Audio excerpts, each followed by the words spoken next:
يعطيك العافية. إبراهيم مدخلي أحد نجوم نادي الرائد. كابتن، اليوم مجريات المباراة تتكلم لك. اليوم كنت يا كابتن نقطة ضعف لنادي الرائد، أعطيك إياها سؤال مباشر يعني.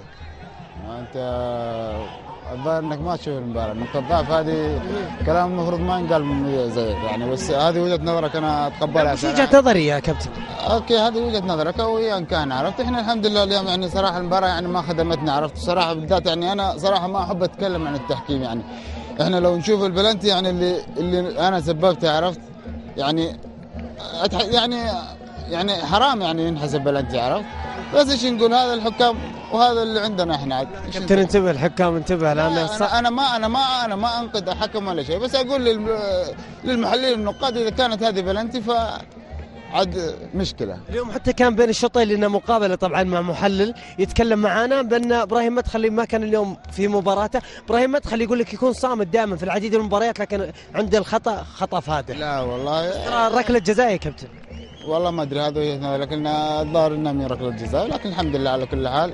ان شاء الله نعوض في المباراه الجايه يعني. قدامنا ان شاء الله باقي من 9 من الوقت في المباراه دي ضاعت يعني زي ما اقول، يمكن سوء مننا او ما كنا كلنا متواجدين بالطريقه اللي كان يحبها المدرب او زي كذا، لكن الحمد لله ان شاء الله قدامنا مباريات ان شاء الله نقدر نعوض باذن الله. اليوم خسر نقول الرائد، وش السبب يعني؟ تبرير غير ان نتكلم عن حكم المباراه؟ والله لا مو بتبرير، هي الخساره خساره، لكن احنا كان امداد من لاعبي الوسط للمهاجمين. والله كان في امداد، بس صراحه احنا ما استغلينا الفرص يعني. جتنا فرص في الشوط الاول ما استغليناها بالشكل المضبوط يعني، وجتنا فرص الظاهر في الشوط الثاني كان في تسرع شويه، عرفت، من بعض اللعيبه، عرفت، ما خدمتنا، عرفت، في نهايه المباراه. ولكن الحمد لله هذه كره القدم، فوز وخساره وتعادل، واللي ما يرضى بالخساره ما يعني ما يستاهل الفوز، وهذه كره القدم.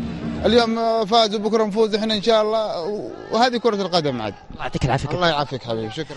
إذا مشاهدينا الكرام، من إبراهيم مدخلي إلى وليد الجيزاني مع عبد الرحمن العابسي. عبد الرحمن تفضل. كان لك زميلي عبد العزيز يقف الى جانب الان مهاجم فريق الرائد كابتن وليد الجيزاني. كابتن وليد بيعطيك الف عافيه وهارد لك على خساره المباراه. بسم الله الرحمن الرحيم، والحمد لله على كل حال. مبروك الفريق الفيصلي، قدموا مباراه كبيره، استاهلوا 3 نقاط. احنا ما كنا يعني دخلنا المباراه يمكن متقدمين، بس ما قدرنا نحافظ على تقدمنا، وحصلت اخطاء استفادوا منها وحافظوا على نتيجتهم. نعم كابتن وليد، عشان تقدم فريق الرائد ثم يعني التعادل ولا الهدف الثاني لفريق الفيصلي، يعني شاهدنا هجوم فريق الرائد لا تصل اكثر كرات تكون مقطوعه، التفاهم بينك وبين كابتن ديبا الونجا، البعض يقول يعني اسمين كبيرين، كيف تشاهد كابتن وليد؟ والله بالعكس يعني يمكن نبغى نخدم يمكن اكثر، نأدي اكثر ما نقدر يعني في المباراه. في مباراه عن مباراه تختلف عن تكتيك عن تكتيك اخر، وحاول يمكن المباراه يمكن نتناوب بين انا وديبا في عمق الملعب، لكن ما توفقنا. ان شاء الله المباراه الجايه. كابتن وليد، يعني بين الشوطين كان بعد نهايه الشوط الاول تقدم فريق الفيصلي، يعني ابرز ما طلب منكم مدرب لم تكن بتنفيذه في الشوط الثاني، ام كانت هناك اخطاء فرديه تشاهدها من زملائك اللاعبين ام من كانت شخصيا كابتن وليد؟ والله يمكن طبعا كره اخطاء ويمكن يستفاد منها نادي الفيصلي. احنا يمكن غيرنا، كنا نلعب يمكن دفاع منطقه بدايه المباراه. الشوط الثاني بدينا يمكن ضغط عالي شوي، وطبعا هذا ما صعب تستخدم ضغط عالي طول المباراه، لكن حاولنا يمكن فترات على المباراه وهم قفلوا وما كنا مركزين، يمكن تركيز عالي، كان كور مقطوعه واستفيدوا في مساحاتهم. نعم كابتن وليد، القادم الاتحاد، ماذا عن المباراه؟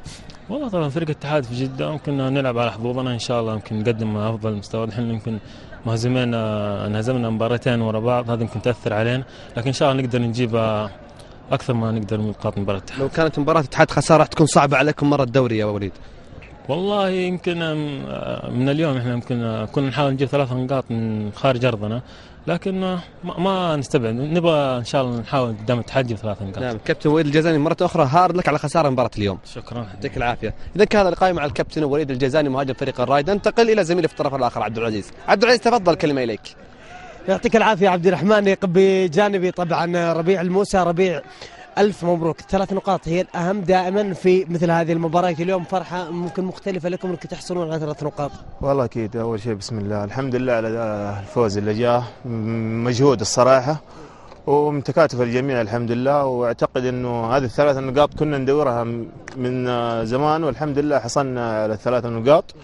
وان شاء الله يعني هي مباراة الشباب كانت نقطة تحول، والحمد لله يعني بعد الشباب فزنا اليوم على شقيقنا الرائد، والحمد لله نقول على كل حال. الفوز كان فيه صعوبة، ممكن كان فيه العديد من المشادات سواء على مسألة ركلة الجزاء داخل أجواء المباراة. والله شوف، أنا ما أتكلم عن التحكيم ولا أحب أتكلم عن التحكيم، بس أعتقد الأخوة في الاستديو هم الأحسن إنه يحللوا الضربتين.